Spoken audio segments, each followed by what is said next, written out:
رات کے پیٹ میں، رات کے درمیانی حصے. تہجد اصل میں جسے کہتے ہیں وہ نہیں ہے کہ جو عام طور پر لوگ فجر سے کچھ دیر پہلے جاگ گئے اذان سے اور جلدی سے 8 نفل پڑھ لیے. یہ تہجد، یہ تو فجر کا ضمیمہ بنا لیا. ہاں نوافل ہے، عبادت ہے، اس کے بھی جو اس کے برکات ہیں وہ ظاہر ہوں گی، جو اس کا ثواب اور اجر ہے اللہ دے گا. لیکن اصل میں جسے تہجد کہا جاتا ہے وہ رات کو سو کر پھر اٹھنا، نیند کو توڑ کر اور پھر سو جانا اور پھر اٹھنا. جوف کہتے ہیں پیٹ کی شیشے کے، جوف اللیل، رات کے بطن میں، رات کے درمیان میں، یعنی نصف رات گزر جائے اس وقت سے انسان جو ہے وہ نماز پڑھے اور پھر ثلث رہ جائے تو پھر جاگ جائے، پھر سو جائے اور پھر اس کے بعد اٹھے فجر کے لیے اور سنتیں پڑھے اور آئے مسجد کے اندر. تو یہاں آپ نے فرمایا وَصَلَاةُ الرَّجُلِ فِي جَوْفِ اللَّيْلِ، اور اپنے اس قول کے لیے حضور نے آیتیں تلاوت فرمائی وہی دو آیتیں. یہاں یہ سورہ سجدہ کی آیت نمبر 16 اور 17 ہیں. تتجافا جنوبہم عن المضاجع، اللہ تعالیٰ اپنے خاص محبوب بندوں کی یہ صفات بیان کر رہا ہے کہ ان کے پہلو اپنے بستروں سے علیحدہ رہتے ہیں. رات کے وقت جاگتے بستر پر لیٹیں گے تو سو جائیں گے. تتجافا جنوبہم عن المضاجع یدعون ربہم خوفا وطمعا، وہ اس وقت اپنے رب کو پکارتے ہیں دعائیں کر، خوف کے ساتھ بھی، اس کے مواخذے کا خوف، اس کے عذاب کا خوف، اس کی بازپرس کا خوف، اس کی ناراضی کا خوف، جہنم کا خوف، وطمعا، اور طمع کس کی؟ اللہ راضی، اللہ کے اجر و ثواب کی بھی طمع ہو. لیکن سب سے بڑی طمع کیا ہے؟ اللہ مجھ سے. اس لیے سب سے اونچا مقام یہی ہے، رضی اللہ عنہم ورضوا عنہ، اللہ ان سے راضی ہو گیا، وہ اللہ سے راضی ہو گیا. یہ باہمی رضا ہے، بندہ اپنے رب سے راضی رہے. وہ ہے کہ تسلیم و رضا جو بھی دنیا میں آ رہا ہے اس پر شکوہ، اللہ کا شکوہ زبان پر جو بھی آ رہا ہے یہ میرے رب کی طرف سے، وہ میرا مولا ہے، آقا ہے، دوست ہے، میرا خیر خواہ ہے. اسے معلوم ہے کہ اس شر کے پیچھے کون سا خیر آ رہا ہے، مجھے کیا پتا، مجھے تو شر نظر آ رہا ہے، خیر تو نظر نہیں آ رہا. اس لیے فرمایا گیا کہ ہو سکتا ہے عسیٰ ان تکرہوا شیئا وہو خیر لکم وعسیٰ ان تحبوا شیئا وہو شر لکم واللہ یعلم وانتم لا تعلمون. ہو سکتا ہے تمہیں کوئی چیز بری لگے حالانکہ اس میں تمہارا خیر ہے. عین ممکن ہے تمہیں کوئی چیز اچھی لگتی حالانکہ اس میں تمہارے لیے شر ہے.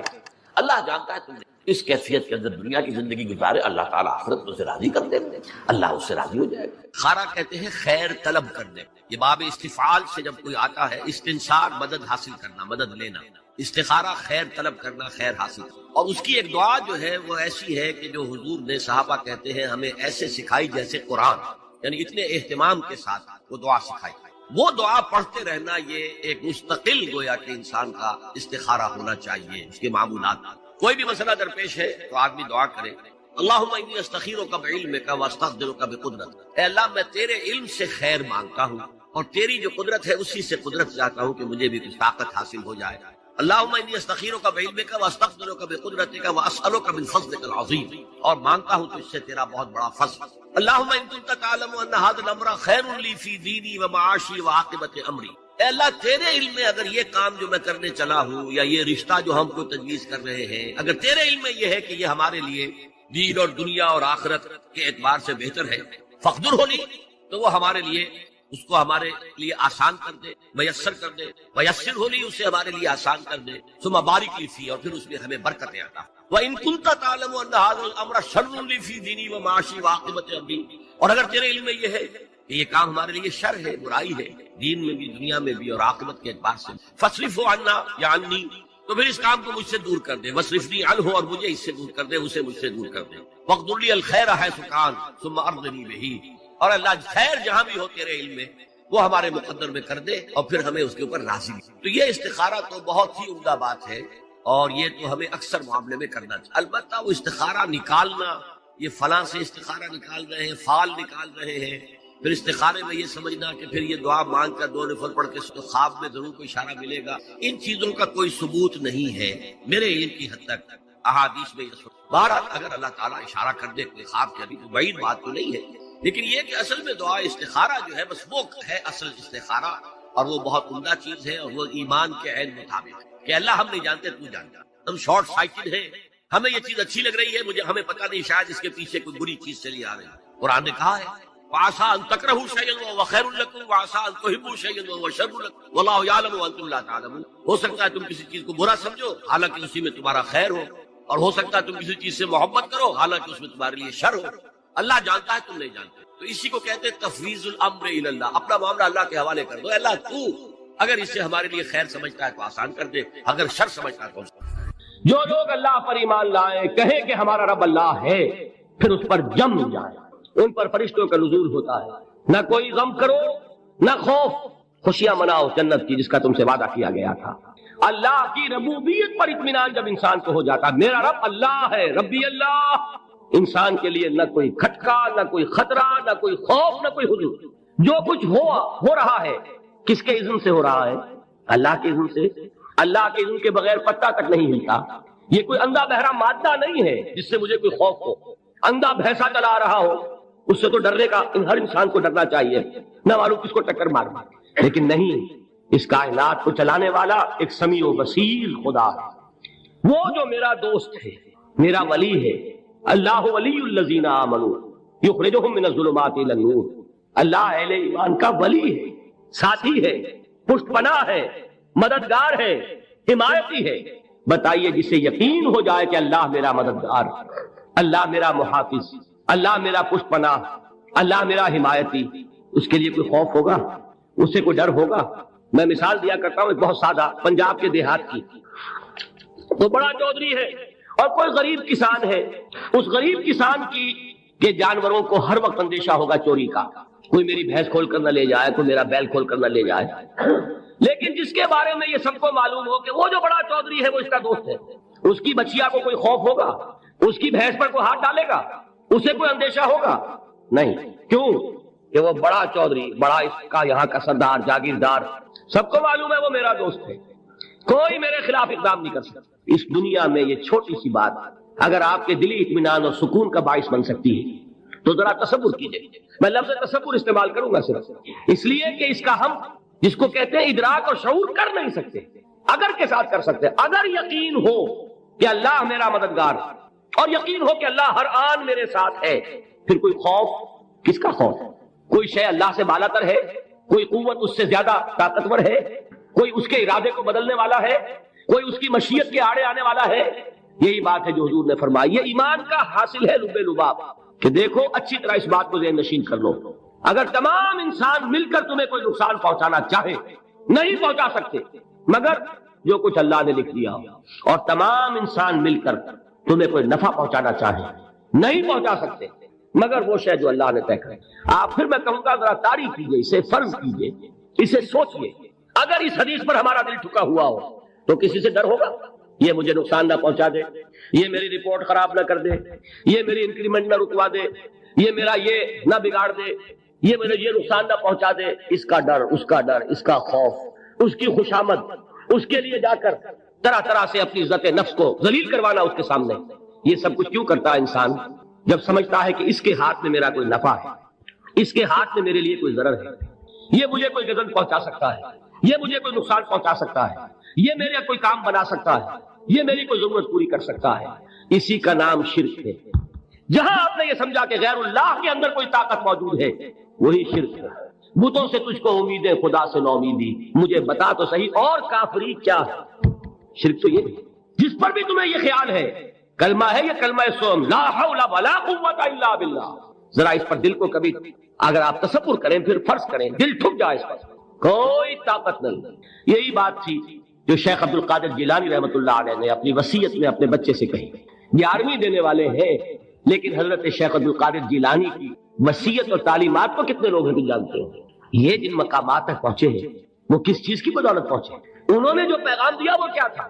اے میرے بچے، جس طریقے سے قرآن مجید میں حضرت لقمان کی نصیحتیں جو ہے نقل کر دی گئی ہیں، میں یہ عرض کروں گا بالفرض اگر قرآن حضرت عبد القادر جیلانی کے بعد نازل ہوا ہوتا تو شیخ عبد القادر کی یہ نصیحتیں بھی قرآن میں درج ہوتی۔ اتنی اونچی نصیحتیں ہیں۔ اے میرے بچے، اس حقیقت کو ذہن نشین کر لے، لا فاعل فی الحقیقت ولا مؤثر الا اللہ، اس کائنات میں نہ کوئی فاعل حقیقی ہے نہ مؤثر حقیقی ہے سوائے اللہ۔ کسی شے میں کوئی تاثیر نہیں اگر اللہ نہ چاہے، آگ جلا نہیں سکتی اگر اللہ نہ چاہے، پانی ڈبو نہیں سکتا اگر اللہ نہ چاہے، زہر ہلاک نہیں کر سکتا اگر اللہ نہ چاہے، کوئی چیز فائدہ نہیں پہنچا سکتی اگر اللہ نہ چاہے۔ تو در در پہ کیوں سر جھکاتے ہو؟ در در پر کیوں جبیں سائی کرتے ہو؟ سب کے سامنے کیوں ہاتھ پھیلاتے ہو؟ ایک اللہ سے مانگو، ایک اللہ کے سامنے جبین سر پر اپنی جبین رکھو۔ لا فاعل فی الحقیقت ولا مؤثر الا اللہ۔ نظر آتا ہے ہمیں کہ پانی پیاس بجھا دیتا ہے، پیاس بجھانے کی صلاحیت پانی میں نہیں ہے، اللہ کے اذن سے۔ کھانا بھوک مٹا دیتا ہے، بھوک مٹانے کی صلاحیت کھانے میں نہیں ہے، اذن رب میں۔ دیکھیے یہی یقین تھا۔ حضرت موسیٰ علیہ السلام کا واقعہ یاد کیجیے، سامنے سمندر آ گیا ہے، قوم دیکھتی ہے پیچھے کہ گرد و غبار کا طوفان، معلوم ہوا کہ فرعون اپنے لشکر سمیت آ گیا۔ لشکر جب چلتا تھا تیز رفتاری کے ساتھ تو گرد و غبار کا جو طوفان اٹھتا تھا اس کا تصور کیجیے، اور لمحہ بلمحہ وہ قریب آ رہا ہے۔ پوری قوم نے کیا کہا؟ اے موسیٰ انا لمدرکون، اے موسیٰ ہم کو پکڑے گئے۔ قرآن مجید نے تو یہاں وہ باتیں نہیں لکھی ہیں، لیکن تورات میں یہ درج ہے کہ بنی اسرائیل جھگڑنے لگے، دست و گریبان ہو گئے موسیٰ کے ساتھ۔ موسیٰ نے یہاں مروایا لا کر، اس سے تو ہم ہی بہتر تھے، وہاں کھانے کو ملتا تھا، زندگی تو تھی، بیگار ہم کر رہے تھے، موت تو نہیں تھی۔ اب جو کچھ ہوگا اس کا تصور کرو، جس طریقے سے ہمارے ٹکڑے اڑائے جائیں گے۔ تو لڑ رہے ہیں حضرت موسیٰ علیہ السلام۔ یہ تورات کی تفصیل ہے، قرآن میں صرف اتنا آیا ہے، پریشان ہو کر انہوں نے کہا انا لمدرکون، موسیٰ ہم کو پکڑے گئے۔ اس وقت موسیٰ کا جواب کیا ہے؟ کلا ان معی ربی سیہدین، نہیں، میرے ساتھ میرا رب ہے، وہ راستہ دے گا۔ بتائیے کہاں راستہ نظر آ رہا ہے؟ یہ ہے ایمان بالغیب۔ راستہ نظر نہ آئے تب اللہ پر یقین ایمان ہے، جیب میں پیسے ہوں تب دل کو اطمینان ہے، تو ایمان کس پر ہوا؟ پیسے پر، اللہ پر نہیں۔ جب وسائل و ذرائع نہ ہو اور پھر یقین ہو کہ اللہ مسبب الاسباب ہے، وہ اسباب کا پابند نہیں ہے، وہ اسباب کا محتاج نہیں ہے، اسباب اس کے محتاج ہے۔ اگر یہ یقین ہے تو اللہ پر ایمان ہے، یہ نہیں ہے تو تمہارا ایمان اسباب پر ہے، وسائل پر ہے، ذرائع پر ہے، مادیات پر ہے، اللہ پر نہیں۔ اس وقت کہاں راستہ تھا؟ کوئی راستہ تھا؟ سمندر ہے اور ادھر سے لشکر آ گیا ہے۔ کلا ان معی ربی سیہدین۔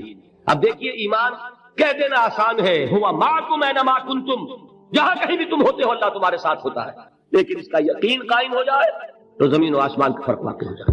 یہی بات ہوئی حضور کے ساتھ۔ غار ہے، چھپے ہوئے ہیں محمد رسول اللہ اور آپ کے وہ یار غار ابو بکر صدیق رضی اللہ تعالی عنہ۔ اقبال نے حضرت ابو بکر کی شان میں چند اشعار ہیں صرف، لیکن واقعہ یہ ہے کہ بھاری بھاری نظموں پر اور قصیدوں پر بھاری، طویل ترین نظمیں اور قصیدے ہوں ان پر بھاری۔ ہمت ابو بکر کی ہمت جو ہے، کشت ملت را جو اب جیسے بارش سے کھیتی اپجتی ہے، ابو بکر کی ہمت اور عظیمت اس امت کو اسی طرح سینچنے والی ہے۔ ثانیے اسلام و غار و بدر و قبر، وہ دوسرے تھے اسلام میں، دوسرے پہلے کون تھے؟ انا اول المومنین، حضور کی بات ہے، سب سے پہلا ایمان لانے والا میں، دوسرے ابو بکر۔ ویسے ہمارے ہاں یہ چلتا ہے اختلاف، حضرت علی پہلے ہے کہ حضرت ابو بکر پہلے ہے، لیکن اس میں بڑی خوبصورت تطبیق قائم کی ہے علماء نے، اور بہت صحیح ہے۔ چار کے بارے میں فیصلہ ہی مت کرو کہ کون پہلے، ان کی ایک عجیب تقسیم کر دی ہے۔ آزاد مردوں میں، بالغ مردوں میں سب سے پہلے ابو بکر، بچوں میں سب سے پہلے علی، خواتین میں سب سے پہلے خدیجہ، اور غلاموں میں سب سے پہلے زید بن حارثہ۔ بڑی پیاری تقسیم ہے، یہ چاروں ہی پہلے ہیں، ہر ایک کے لیے اولیت ہے۔ اور واقعہ یہ ہے کہ اگر زمانی اعتبار سے تعین ہوگا تو پہلے خدیجۃ الکبریٰ آئیں گی رضی اللہ تعالی عنہ۔ کسی اور سے بات کرنے کی نوبت بعد میں آ سکتی ہے، پہلے تو اہلیہ محترمہ سے بات ہوئی، آتے ہی پہلی وحی ہوئی ہے، ابھی تبلیغ کا حکم نہیں تھا۔ کس کو بتایا واقعہ؟ ابھی اپنی نبوت کی تبلیغ کا تو حکم ہی نہیں آیا۔ واقعہ کس کا ہے؟ وہ خدیجہ کا۔ جب کہا ہے کہ خشیت علی نفسی، مجھے اپنی جان کا اندیشہ ہے، تو کیا جواب دیا خدیجہ نے رضی اللہ تعالی عنہا؟